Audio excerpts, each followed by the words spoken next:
Qaysi Dysonni olishni bilmayotgan bo'lsangiz, tabriklayman. Bu video aynan siz uchun. Sizlar bilan birga sochimni ukladka qilaman hamda Dyson haqida ozgina ma'lumot bermoqchiman. Rostini aytsam, men Dyson haqida 5 yil orzu qilganman. Va albatta olganingizdan keyin pushaymon yemasliklaringiz uchun bu videoni qilyapman. Sizin bilan olib kelgan Dysonim qaysi deb o'ylaysizlar? Videoni to'xtatib, darrov kommentariyaga yozinglar.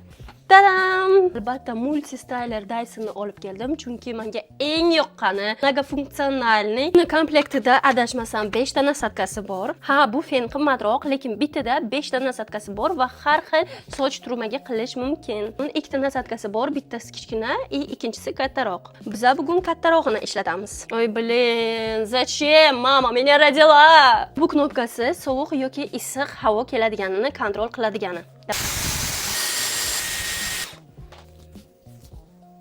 Mana shu ukladkamni maksimum 15 minutda qilaman. Mana yana bitta Dysonim bor, u tekislab beradi va unga отдельно отзыв xohlasalaringizlar, albatta ikkinchi qism qilaman.